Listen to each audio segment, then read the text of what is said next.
Ladies and gentlemen, this is your AEW Dynamite review.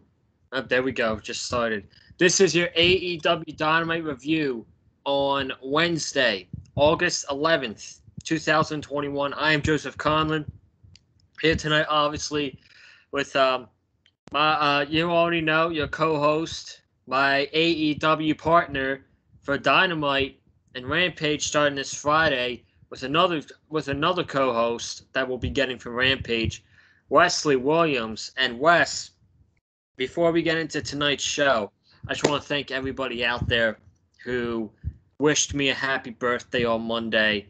Monday was a huge day for me. I got several happy birthdays from Twitter, on Twitter, DMs, quote tweets, comments, Instagram, even a lot on Snapchat. I got a lot of happy birthdays on Snapchat, man. And believe it or not, folks, I got a happy birthday from a man who was on tonight's show, Matt Hardy. So that was such a cool moment for me. Last year I got one from Cody Rhodes and Dustin, and now this year I got one from Matt Hardy. That was some very cool stuff, man. So, and we also went to Monday Night Raw on Monday. Me and the family went to Monday Night Raw. No matter what the show was, I had a great time. It was a fun time Monday night at the Amway Center down in Orlando. We are close to 200 views for the Raw vlog from Orlando. So if you guys haven't already, be sure to go ahead and check that out right now. And Wes, what's going on, dude? How was your night? How was your week? And you graduated this past weekend from University of Memphis. So, congratulations. Congratulations, my man. So how's life been the past week? It's been pretty nice, man. It's great to finally be done with school. It took 5 years, but I'm a college graduate now. I got my degree.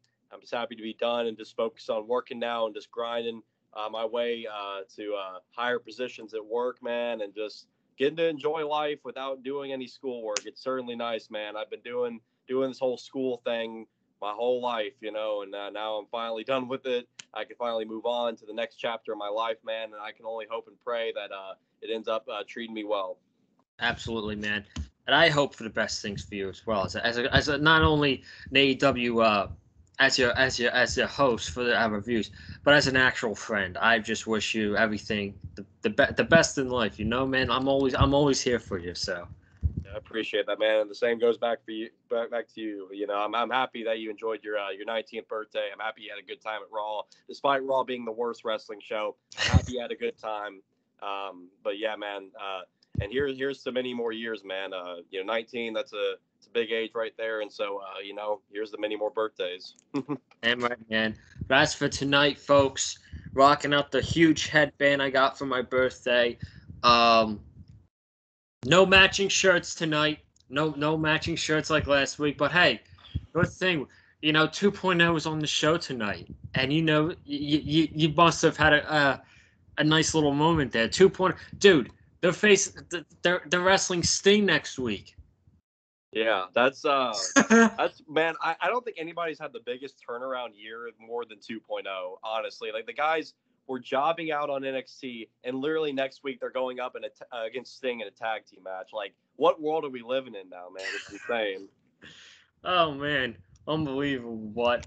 Tonight's show was from Pittsburgh, the University of Pittsburgh. I actually knew a lot of people that were going to the show. I know a lot of people from the Pittsburgh area. Tonight, Pittsburgh, if you are watching the review and you went to the show tonight in Pittsburgh, shout out to all of you. You guys brung it tonight. I absolutely loved the Pittsburgh crowd. You know what? I think they're going to be even better on Friday, man, with the debut of Rampage. Wes, before we get into the Dynamite show, we got we might as well just go over Rampage now. Talk about this Friday's Rampage. Excuse me. We got 3 title matches scheduled for Rampage. The lineup is Christian Cage versus Kenny Omega for the Impact World Championship. And we'll talk about more of that, actually, when we get to that segment. But we're getting that match. We are getting Fuego del Sol, the master of the Tornado DDT, against Miro for the TNT Championship. And if Fuego wins, he's getting a full-time contract at AEW. So I guess he's not getting that contract, man. That's very how did they do? Why are they doing Fuego dirty like this, man? But you know, but the main event, and this makes me happy. The main event on Friday night is going to be Red Velvet versus Britt Baker, DMD, for the Women's Championship in front of Pittsburgh. And if there's a taste coming up to Wednesday, Red Velvet is going to be a huge heel. And I feel bad for her that she's going to get booed out of the building. She got booed tonight, man. What'd you expect, you know? But they are looking. That show is stacked. Only 3 matches. That's a great card, I think, right there, man. I'm very excited for Friday night. Yeah, absolutely. I mean, they definitely have been hyping this show really well leading into this Friday. I mean, all the coverage it's gotten, and TNT, Tony Khan was saying earlier on Busted Open Radio, I think it was earlier today, he was saying TNT's been very happy with all the coverage that AEW Rampage has been getting leading up into the debut episode this Friday. And it's just only going to get better, man, because next Friday we got the first dance in the United Center in Chicago, Illinois, where we already know our boy CM Punk is going to be showing up. I don't want to hear it from anybody, any of the doubters out there. CM Punk is showing up, people. So stop doubting. Stop thinking it's not going to happen. It's happening, man. And, I can't wait, man. It's just so exciting, man. It's such an exciting time for AEW. I mean, we're getting AEW twice a week now, man, and we're going to be here to cover that. I mean, it just can't get any better than that. It really can't.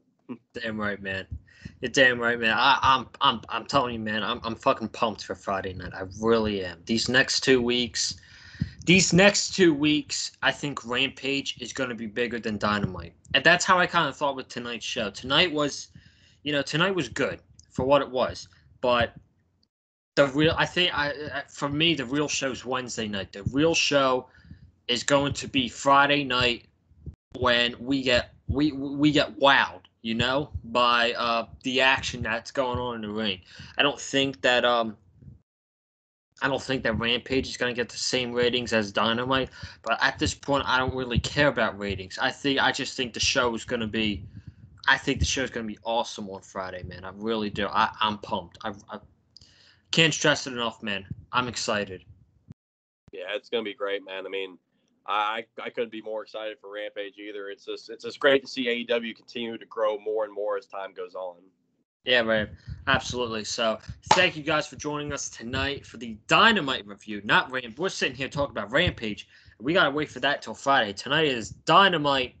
As you guys see on my green screen, tonight's show was headlined by the 4th labor of Jericho. Chris Jericho went 1-on-1 with Wardlow tonight. We had the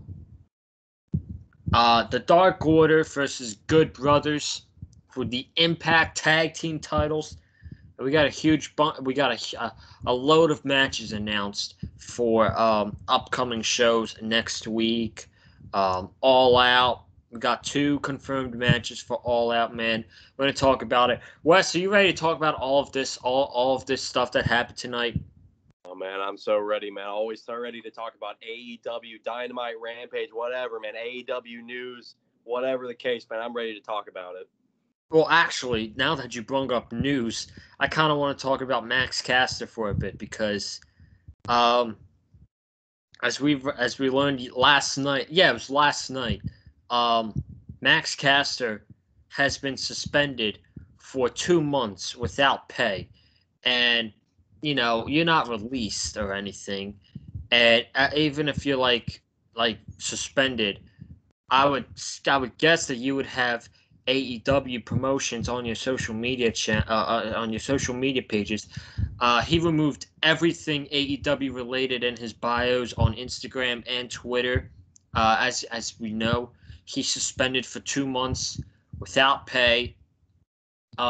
The Acclaimed were in the top 5 for the tag team rankings. They're no longer in there, and Anthony Bowens had a match on Dark Elevation tonight. No mention of the Acclaimed, and he came out to brand new theme music in a match against. I think it was a match against Pac. So, Did I think that what he did, Max Caster, was wrong? Yes, I did not like his rap that he said about Simone Biles. But do I think he needs to get suspended? And do I think he needs to be without pay for 2 months? Do I think he needs to potentially get released, especially get released? No, I don't. I don't wish that upon anybody. I hope no one gets fired. All I like, even if he was out for 2 months, 2 weeks, a few weeks, went to training, and come right back, I'd be totally okay with it. But I feel like the suspension for 2 months without pay is totally unnecessary. I don't know about you, but what do you think? Yeah, I do feel it's excessive. I'm not against like him going to sensitivity training and like even being suspended just for a little bit, but doing it for 2 months without pay, I just feel like is excessive. That's my opinion on the subject. And what he said was wrong. It shouldn't have been said. He could have said something else, and that wouldn't have been nearly as bad as what he did say. But yeah, we'll have to see what happens. But it's not looking so good right now for Max Caster, considering that, especially hearing that Anthony Bowens came out tonight by himself with new theme music for himself, and it was no mention of the Acclaimed, like you said. I mean, it's just not looking good right now. And so I think I've honestly thought like the Acclaimed have grown on me as a duo over time, and I think Max Caster is very talented, not only on the mic but in the ring. I feel like he's a very talented guy. And I just feel like this was just a bad incident that happened. He made a mistake, and I feel like it shouldn't be punished to the extent of where he gets and potentially gets fired or released for. I just feel like it's excessive. I mean, there comes a certain line you come to where like you punish somebody and it's enough, and then like I just feel like they're just going a bit too far with this if it gets to the point where he potentially gets released. But we'll have to see what happens. But it's just not looking so hot right now, and that's just kind of the way it is for right now. But we'll see. Maybe things will get better over time. I don't know. God forbid he gets released. I'm going to be very, very sad. The Acclaimed are my favorite tag team in AEW right now. I pray to God they don't get released, man. I'm going to be a very upset individual if that happens. And like we said, it's what was the word you used? It's just excessive. Excessive. Yeah, it's excessive. It's unnecessary. I don't think it needs to happen at all. But I just want to talk about that for a little bit. But now we'll get into Dynamite. We open up the show in Pittsburgh with the Elite, Kenny Omega, and the Young Bucks against Dante Martin and the Seidel brothers. First off, before the match even started, I was very confused because the Elite came out of the babyface tunnel, and I was like, wait, what the fuck is going on here? They're coming, like, the entire night, the heels were coming out of the babyface tunnel, and their faces were coming out of the heel tunnels. I was so confused. Commentaries usually on the left, they were on the right tonight. I was very confused by that, dude. I don't know about you. I wasn't really too focused on that actually, but yeah, that is pretty strange. But I don't know, maybe they changed it up for the different city, different venue. I don't know, some weird. Yeah, man. I went like it's like when they came out, I was like, oh, the Elite are faces now. So there's that. No, I didn't think that, but I just found that a little bit weird. So this match really didn't mean much. It was just a match to set up for the next segment.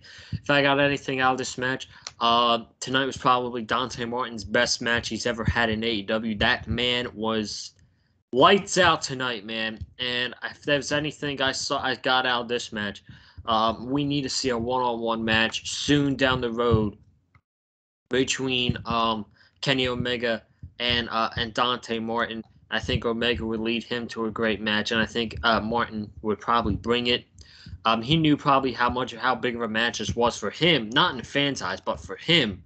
This was a huge match because, you're in there with the Young Bucks, you're in there with the AEW World Champion, and, he brung it tonight, man. The crowd was The crowd was behind. He got the crowd behind him. He came out to no reaction, and then he got the crowd behind him during the match. Um, just great stuff, man. He was unbelievable tonight. He took the pin. Um, he took the pin tonight with the combined V trigger and BTE trigger. Such a tongue twister, man. The BTE trigger and the V trigger. He took that and the Elite won. So before we get into the next segment, what did you think of this match? Yeah, I thought this was a very explosive start to Dynamite.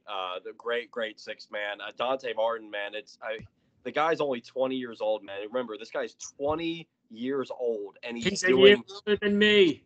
And it's unreal, dude. I mean, just the youth in wrestling, and just the fact that like guys like this are this good, like already, it's insane to me, man. But Dante Martin for sure was the MVP of this entire matchup. Nobody outworked him more. Like Dante Martin was just the true like standout performance tonight, man. I mean, he just was all over the place, just knocking everybody down, doing like, I mean, he was very like Ricochet-esque in this match. Like, he was pulling off some Ricochet stunts in this match. Like, that's how great. I feel like after tonight, a lot of people are going to be talking about Dante Martin, and like people who are unfamiliar with them, you know, probably from not like, if they don't watch like Elevation or Dark where they can see him on there, like people want to learn more about Dante Martin. They're like, whoa, who's this kid? Like, this guy was really good. I really enjoyed him in that opening match. I got to research him, do a little more looking on him. And so I feel like that's what a lot of people are going to be thinking after tonight, man, was after that performance that he had. But yeah, great six man. Just typical way to start off Diamond, man. Start off in a very hot way that gets the crowd really going. Yeah, maybe people will want to go, check out his matches on Dark or whatever, And I think when his brother comes back, Darius, I think it'll be better for both of them, Yeah, absolutely. Top Flight is for sure going to be a great future tag team for AEW. After this match, it's the bigger scenario. Christian Cage came out, the number one contender for the AEW World Championship. And as noted before the match, Excalibur said, I just received word from Tony Khan that at All Out, Christian Cage is going to get his world title match against Kenny Omega. And like, oh, God, I love AEW so much, man, but I'm sorry. I'm sorry I said this last week. I'm not behind this. I'm not a fan. If this was on Rampage, if this was on the debut episode of Rampage, or even next week's Rampage or Dynamite, I would have been totally fine with it. But All Out, I'm sorry, this does not cut it for me. This is probably, I would say this in the nicest way possible. I was thinking about this tonight during the show as well. Christian Cage and Kenny Omega, with all due respect, is probably the weakest world championship match AEW has ever had on pay-per-view. And I'm just saying that in the nicest way possible. Now they might change my mind with the build, but I feel like more people are going to cheer for Kenny to win than they are Christian, So at this point, excuse me. At this point, I'm just hoping for a good match, and I think they'll have a good match. I think they'll have a really good match. But I think you said it last week. I think it was about Jay White. Yeah, I brought up the idea of maybe Jay White faces Kenny Omega and All Out, and I'm not completely ruling that out because I did briefly talk about this on Twitter, but we are getting Christian Cage versus Kenny Omega as the first ever match on AEW Rampage this Friday night in Pittsburgh for the Impact World title, and so if they're already doing that match, and then they're also going to do Kenny versus Christian for the AEW World title All Out, well, that just doesn't make sense. So in a 3-week period, you're going to do 2 matches between these guys, but just for different world titles. See, I don't think AEW is going to go down that route. I think what's going to happen, I feel like they're obviously definitely going to do the match Friday for the Impact World title, but I think there's going to be shenanigans involved. I feel like Kenny's going to retain the Impact World title, but they're going to take out Christian in some way. Like, him and the Elite are probably going to take out Christian to where he's deemed incapable of competing for the AEW World title at All Out. And instead, we end up getting a different opponent for Kenny Omega All Out. It could be Jay White. I'm still not completely ruling that out. Maybe Orange Cassidy. He is in the top 5 now. His team did lose the 6-man tonight against the Hardy family office, but Orange Cassidy still is in the top 5 as far as singles competitors go. So I'm not completely ruling out Orange Cassidy either, but so there's a couple options there, but I don't think they're going full-fledged all the way with Christian Cage versus Kenny Omega for the AEW World Title off, because Tony Khan probably knows, like, that's not everybody's cup of tea for this match to happen at All Out, especially for the AEW World Title. And again, you're already doing this match Friday night on Rampage for the Impact World Title. So I feel like that's very WWE booking if they just do this match twice in a span of 3 weeks. It just wouldn't make any sense. So I feel like AEW understands what they're doing here. They're going to do the match Friday, and then they're going to have a different opponent set up for Kenny at All Out. Hey, I wouldn't mind that as well. It makes more unpredictability in AEW, But we are getting that match Friday night for the Impact World Title, Christian Cage versus Kenny Omega. That is actually going to be the very first match on Rampage ever. It's not for an AEW championship. It's for an Impact championship. And you know what?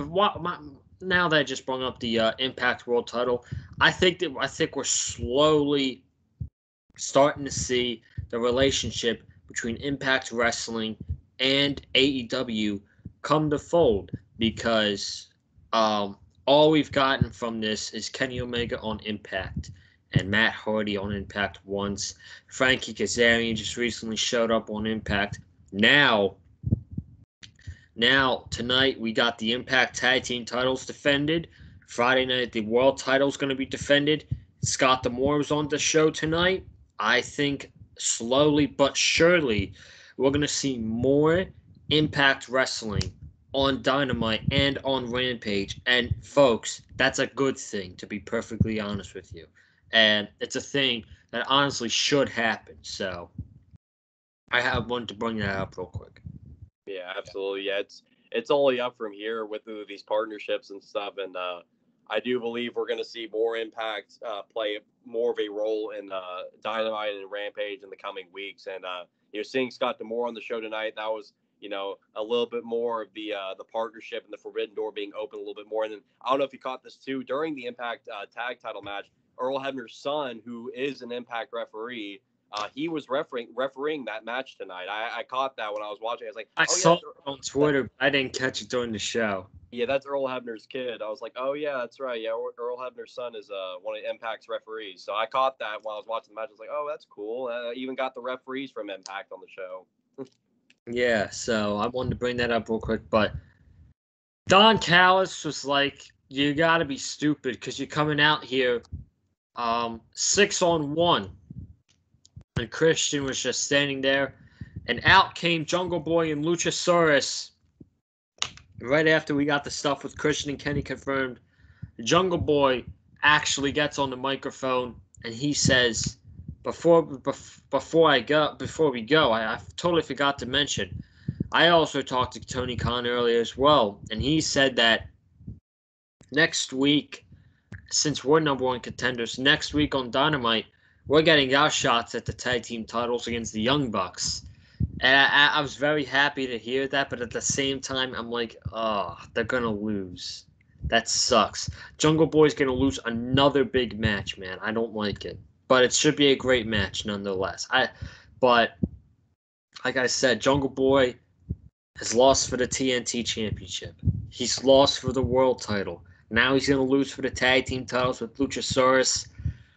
I don't know, man. I'm not really a big fan of that, but it should be a great match. And to be perfectly honest with you, it's not going to happen. But if Tony Khan wants to put those tag team titles on Jungle Boy and Luchasaurus, I got no problems with that at all, man. Yeah, you won't hear a complaint out of me either, man. That should be a phenomenal tag team title match. And we'll talk about as we get a little later into the show. But, yeah, it's looking like Jurassic Express ain't winning that match next week, though, unfortunately. But their time certainly will come. If it doesn't happen next week, it will certainly come in the near future. But I think we might have an idea of who the Young Bucks opponents at All Out might be, given what we saw later in the night. Well, what we saw next, because we got Pac backstage with, I think it was Alex Marvez, the Pac and the Lucha Bros. They're arguing about Pac, and Penta's like, I want first against Andrade. I want to show him that the Death Triangle's a real deal. And Pac's like, Penta, Phoenix, Alex, calm down. I've got to take care of Andrade. He actually challenges Andrade to a match at All Out, or not at All Out. Andrade eventually later on the show accepts the match for All Out, and Pac, he's like, don't worry about Andrade. I'll worry about Andrade. But what you two need to worry about is the tag team championships and bringing the AEW tag team championships back to the bringing the tag team championships to the Death Triangle. So you just said we might be set up for another match at All Out. I think that's your match. The Lucha Brothers versus the Young Bucks. 2-year anniversary from their classic ladder match at All Out 2019. They're going to bring that back 2 years later for the AEW Tag Team Championships.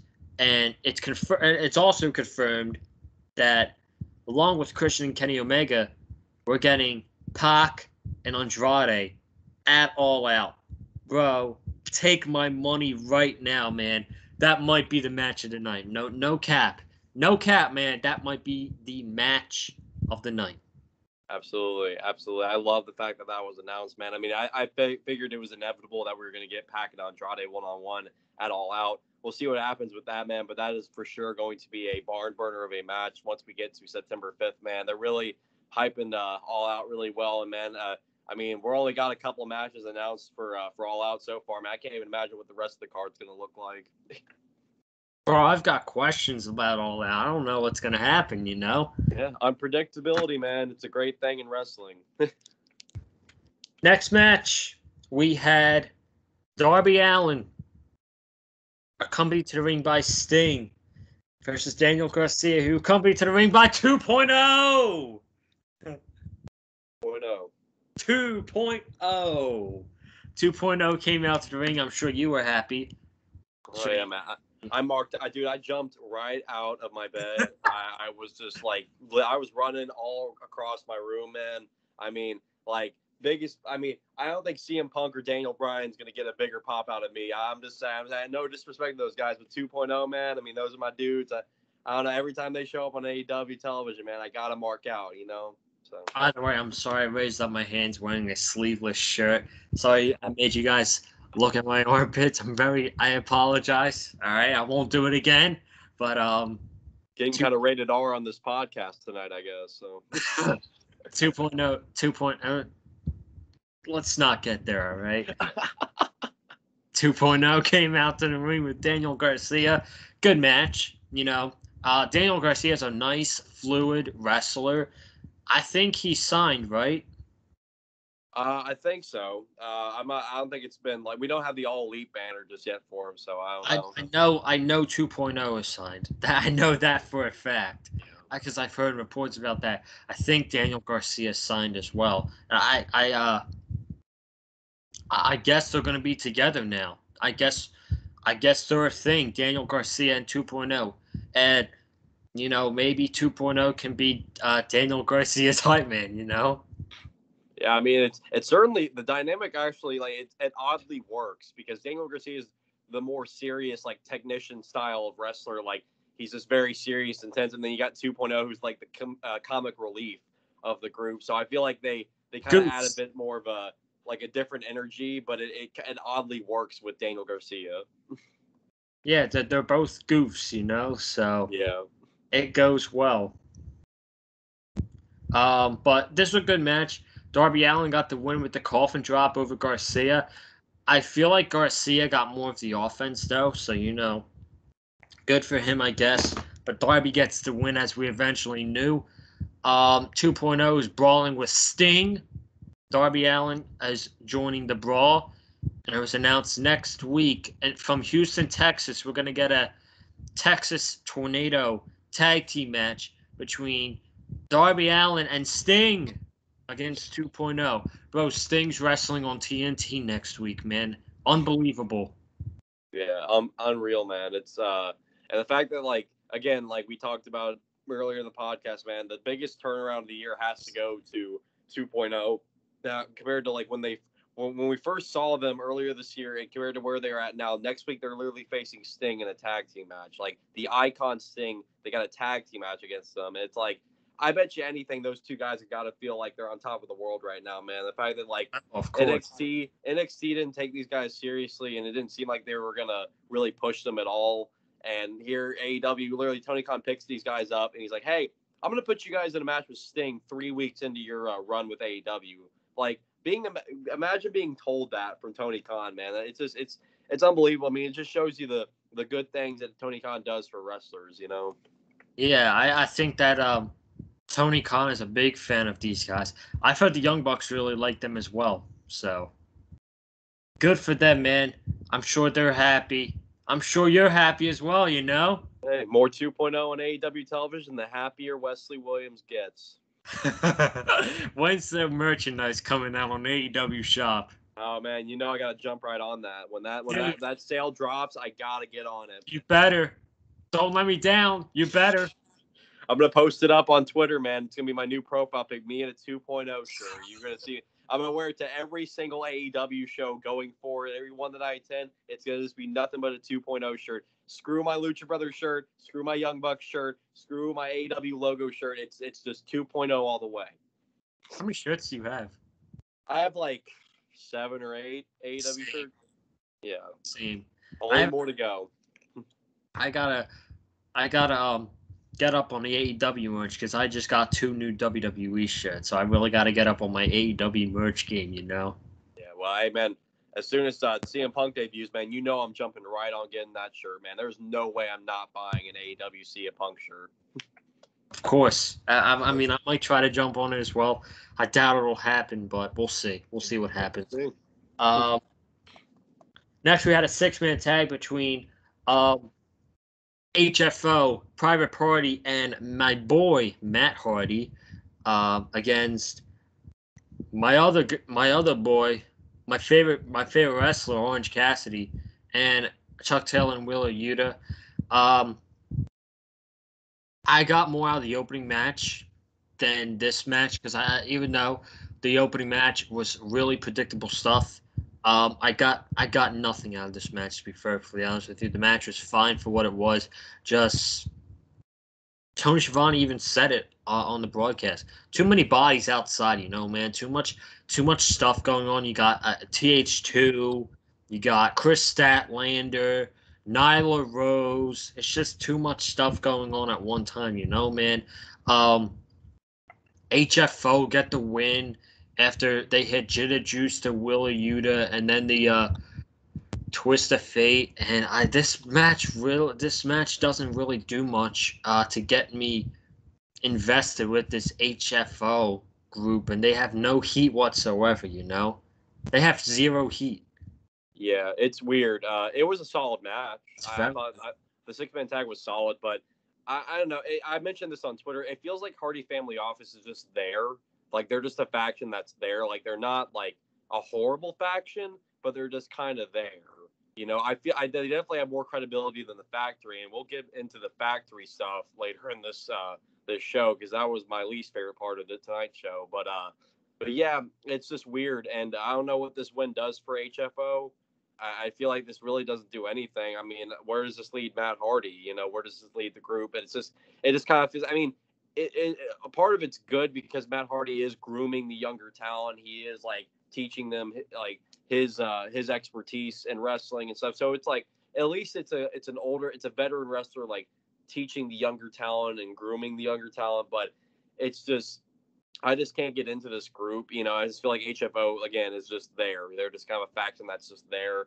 And I feel like it would have been better if you just had the best friends win. I just feel like more would have been taken away from it. I feel like you could have probably capitalized on something more so than HFO winning. But I'm happy to still see Wheeler Yuta on the show. Wheeler Yuta is a very impressive talent. I've enjoyed watching his work in AEW, and he's the same age as me. I found out tonight he's 24, just like me. So I was like, man, again, the youth in wrestling is pretty wild these days. I think Isaiah Cassie's also the same age as me too. So it's like two guys my age just tearing it up in a 6-man tag. It's cool to see. But yeah, it was just a very random 6-man tag. It didn't really mean much. So Nice, dude. Absolutely. So yeah, I really don't know what to say about this stuff. I feel like what was I gonna say? I'm trying to look at Twitter over here, but what was I gonna say? Eventually, I have a feeling this is all gonna lead to a Matt Hardy Orange Cassidy match at All Out, just for them to do something, just to get them on the show.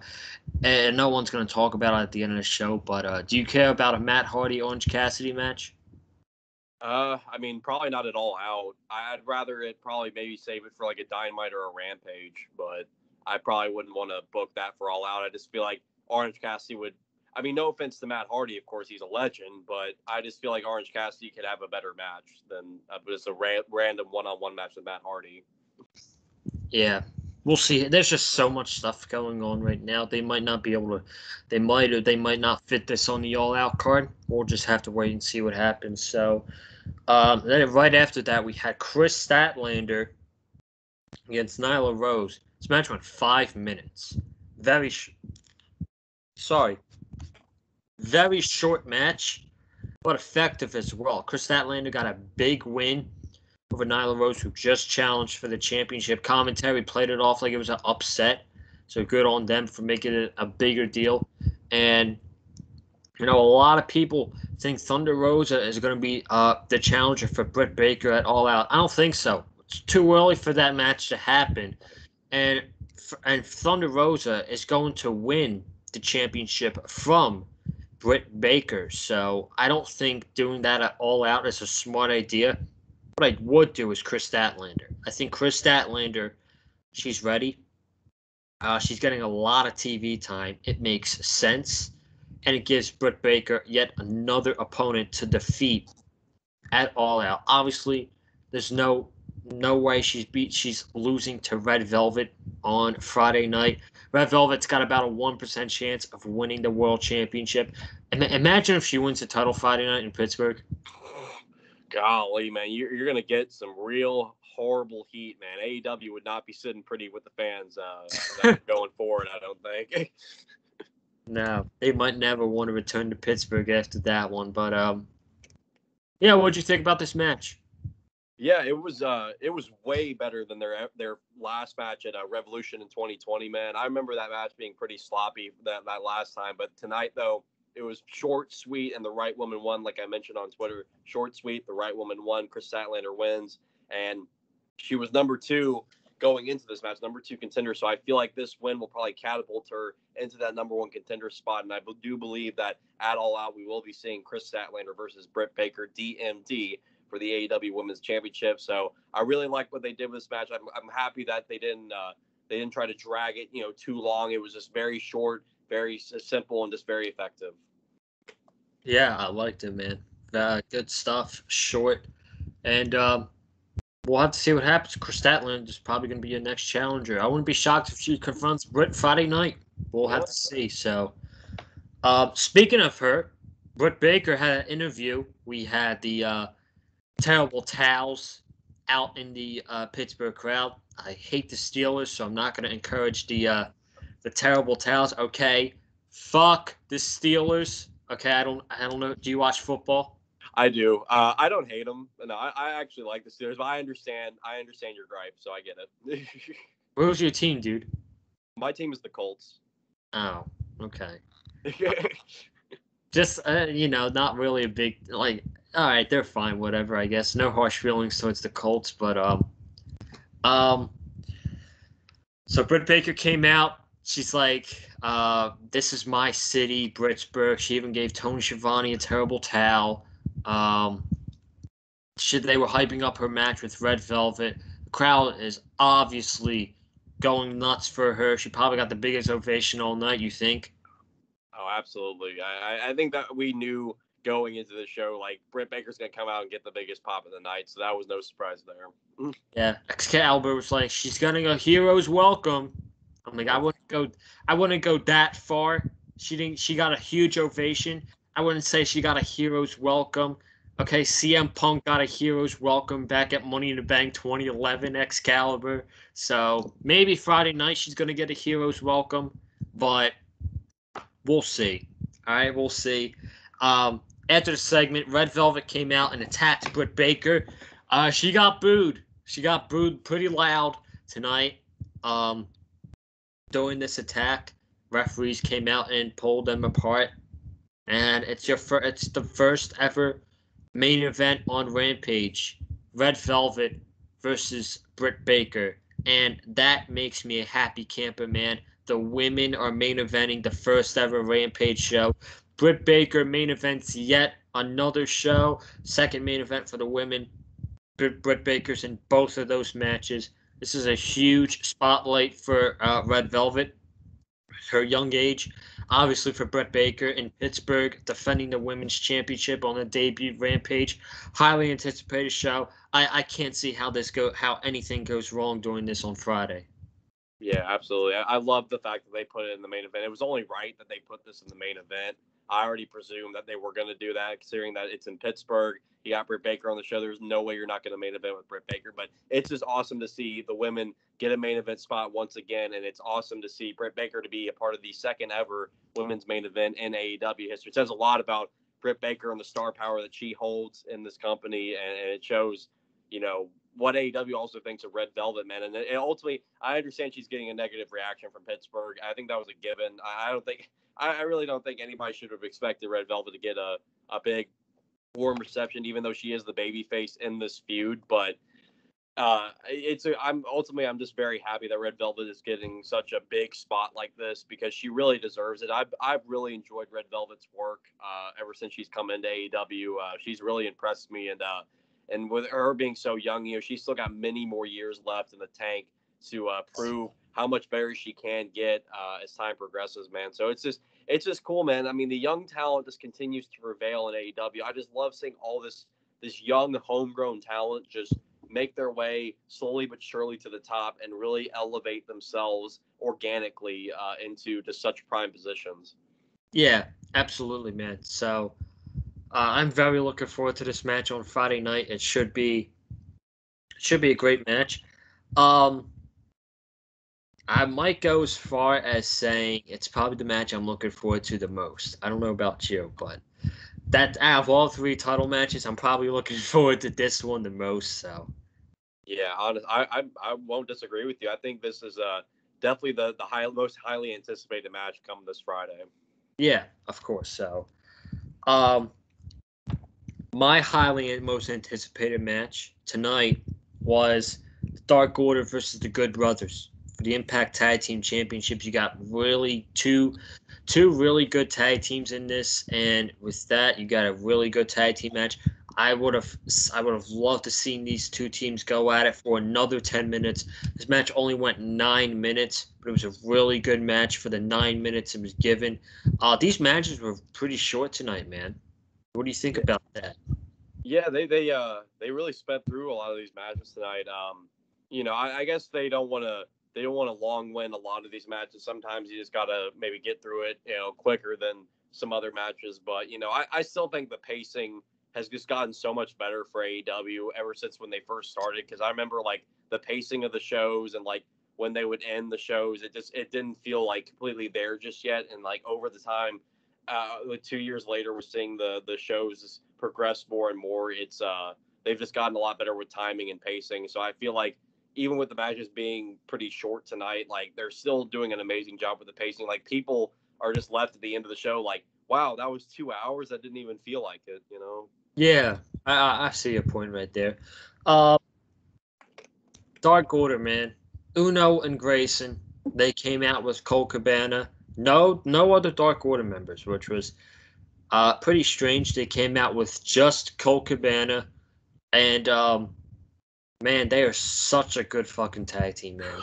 They're honestly a top 5 tag team in AEW, maybe a top 10 tag team in the world, man. They are that damn good together, man. The Good Brothers, they're a top 10 tag team in the world. They got the win, as expected. Scott D'Amore was on commentary during this match, so it was great to hear him. on an AEW show. Good Brothers get the win over Stu Grayson with the Magic Killer.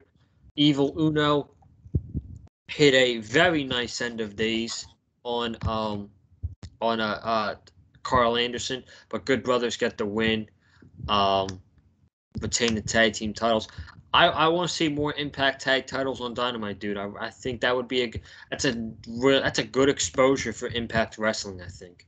Yeah, absolutely. And man, like you said, Evil Uno and Sue Grace, man, you're never gonna see me say a bad word about these guys, man. They every time they're in the ring at tag team capacity, man, they just kill it, man. Those two guys are so good. I mean, they're definitely the best duo in the whole Dark Order faction. Even though all those guys are very talented, but you look at like just a duo though. I mean, and I'd say John Silver and Alex Reynolds probably come second to Uno and Grayson because they're also great in their own right, but Uno and Grayson, man, whenever they're in the ring, they just create magic, and I thought they did a really good job tonight against the Good Brothers. It was a very good Impact Tag Title match. I wouldn't have been too upset if the Dark Order did win the titles tonight, but I figured they really weren't, and the Good Brothers were going to retain. So, and that's what happened. So Gallows and Anderson remain the Impact Tag Team Champions. But yeah, hopefully we'll start to see more Impact Tag Team title matches in the coming future for AEW. I have a good feeling we will.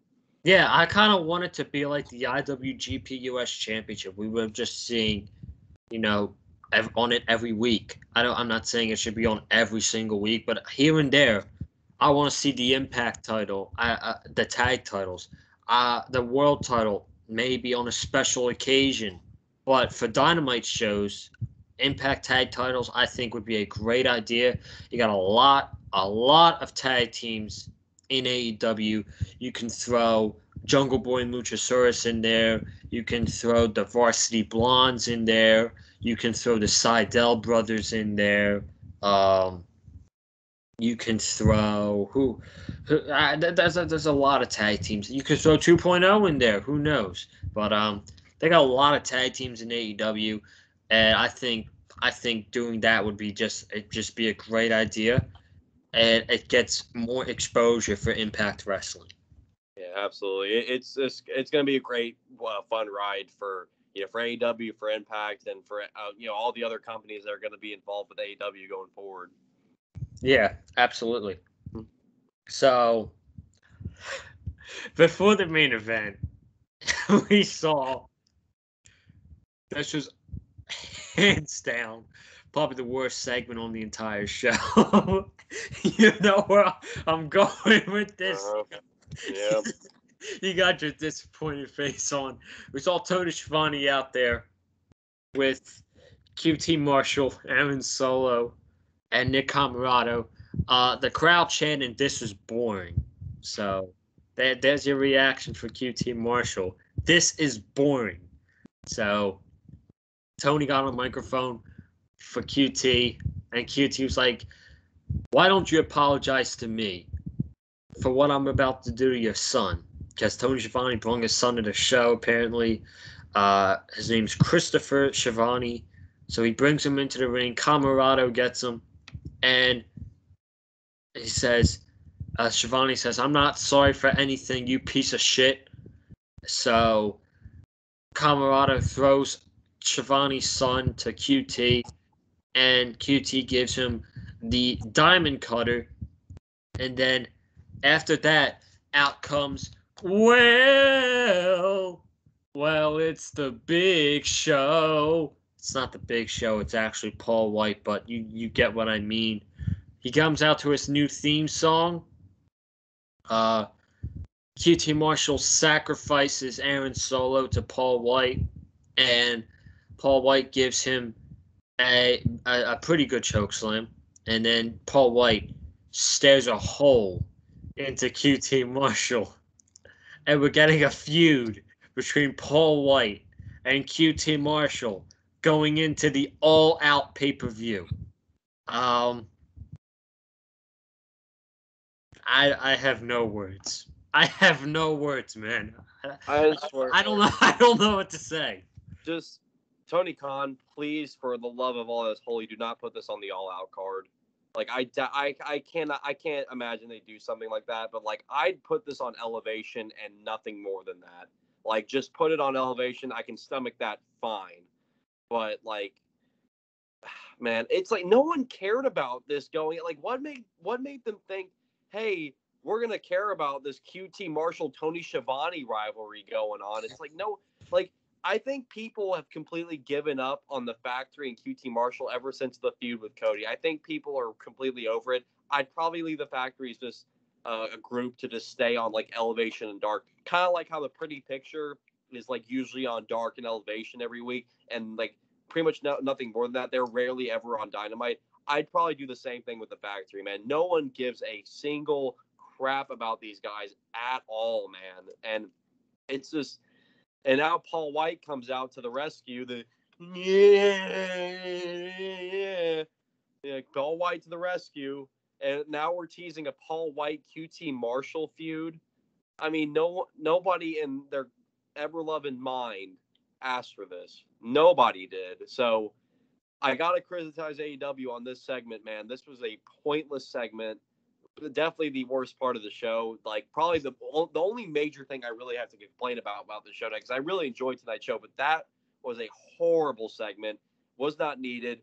No one cared going in about this whole QT Marshall pouring coffee on Tony Schiavone's head. Oh my gosh, the bastard, man. He just poured coffee on Tony Schiavone's head. And then randomly Tony Schiavone's son is just in the crowd to just eat a diamond cutter in the ring. Just, I don't know. I don't get the booking here, but I guess Paul White might be returning in the ring. I don't know. I don't. That was the one thing I was dreading with Paul White. I don't mind him, of course, being in AEW. I do enjoy his commentary work, and of course, I know he helps out the bigger talent and all that stuff, like the bigger guys and stuff. And so that's all fine and good, but I just don't care at all for another Paul White run. I really could go without it at this point. So that's really all that's all I can take away from that. So, well, AEW's got 3 shows in Chicago the first week of September. I pray to God it doesn't happen at all. I can see it happening on Dynamite though. Yeah, maybe Dynamite. I mean, I wouldn't be too mad about it being on Dynamite. I just don't want it on like a grand scale. Like this is not a match to on be a big stage. Yeah, no, it doesn't deserve that. Yeah, I think we're in agreement that this match shouldn't happen at All Out, but I wish the match didn't happen at all, really. But I guess after tonight, QT Marshall has more go-away heat than the brand NXT. So there you go. Oh man, it's gonna be a field day seeing NXT after Takeover 36, huh? I'm done with NXT after Takeover 36. I'm already done with it, man. I'm not watching Takeover 36. I've just been done, man. But I'm kind of anticipating what it's going to look like after Takeover 36, man. And just, I bet you anything Vince is turning it into a game show again. I bet you anything he is. I didn't even review the show last night with Cameron Johnson. I was like, bro, I have no desire to review NXT. It's up. I'm leaving the ball in your court. He's like, dude, I'm tired. I'm gonna get some rest. I don't need to review NXT tonight. I'm like, all right, sounds good. I watched a little bit of it. I watched the Adam Cole, Kyle O'Reilly segment, the main event with Pete Dunne and Ilya Dragunov. That's about it. That's basically all about I pay attention to, and I didn't watch any highlights. So after Takeover, I'm done. I'm done with NXT. Sorry, but I'm done. You know. Isn't it just sad though? Like you and Cameron had to be like, dude, I don't care about this show. Neither do I. Like that's talking about NXT, man. How the mighty have fallen. And meanwhile, me and you, when we come on here for AEW coverage, we're excited. We're amped. We're like, dude, I can't wait to talk about it. Like, it's just night and day, man. And it's just sad seeing what NXT has just become now, man. It's just sad, but you know. Anyway, we're getting off track here. We were talking about NXT for the past 3 minutes, and we're doing a Dynamite review here. Next week's show, in H-Town, Houston. We got the Jurassic Express versus the Young Bucks for the Tag Team Championships. Shawn Spears versus Sammy Guevara. in Sammy's hometown of Houston. So, I'm sure Sean Spears is going to win that match. So. Absolutely. Yeah, absolutely. No, AEW, just like WWE, AEW hates it when the hometown hero wins. So. Nah, Sammy's obviously going to win. It even said below Sammy Guevara's name, huge announcement. What that announcement is I think he's probably going to challenge Miro for the TNT Championship. I like the sound of that. I can see where it's going to go, too, because Miro's going to decimate his best friend on Friday night. And Sammy Guevara is going to want revenge for his best friend, Fuego del Sol, against Miro. So he's going to challenge Miro for the TNT Championship at All Out. There you go. There you go. There's your story. There's your story. Simple, effective. You love to see it. Revenge for Fuego. Yes. Everybody, we all need to come together and get our revenge for Fuego, man. Fuego keeps getting murdered every single week, and it's not fair, man. The guy is such a saint. Why must we sacrifice Fuego every week, man? I just don't get it. But hey, listen. We talked about this last week, and we'll bring it up again. Sammy Guevara versus Miro. We even said that it was going to happen last week, and I'm pretty sure that's the way it's going to. I'm pretty sure that's the direction it's going to go. Because what else would Sammy's announcement be? But right now is not Sammy's time. It'll come later. Sammy won't beat Miro at All Out. So, yeah, I don't see it either. Just want to say that again. And then next week we're getting Tornado Tag, Sting and Darby Allin versus Jeff Parker, Matt Martell. 2.0. There you go. I'll do it. Yeah. Main event time. Chris Jericho versus Wardlow in Labor number 4. Match was very short. Match went 10 minutes. 1 commercial break. Jericho took about 10 power bombs during this match. And then eventually MJF slid into the ring. Tried to give Wardlow his diamond ring. Aubrey Edwards caught him. Kicked him out of ringside. Jericho had his bat, and he hit Wardlow with the bat, and then a Judas effect, and he got the win over Wardlow. Then after the match, Sean Spears came out and attacked him. Wardlow was attacking him as well. Sammy Guevara comes running down, attacks Spears, gets into it with Wardlow. Then MJF hits the salt to the earth. Hager chases off Wardlow, Spears, and MJF. And then, after the match, MJF announces that you passed your 4 labors, and now you're going to meet me for labor number 5. And Wesley, labor number 5 is not going to happen at All Out, and it's actually going to happen next week. Now, they didn't say whether it's going to be on Dynamite or Rampage. Dynamite's already stacked as it is next week. That I think this match would probably be better off happening on Rampage at the first dance. But MJF announced that labor number 5, you meet the last labor, which is me. And the stipulation for this match is the move that you've used to help you win your matches, the Judas effect, is gone. You can't use the Judas effect against me. And if you do, I automatically win. And guess what else? You can't come out to your stupid song, Judas. You have to come out in dead silence. What an asshole.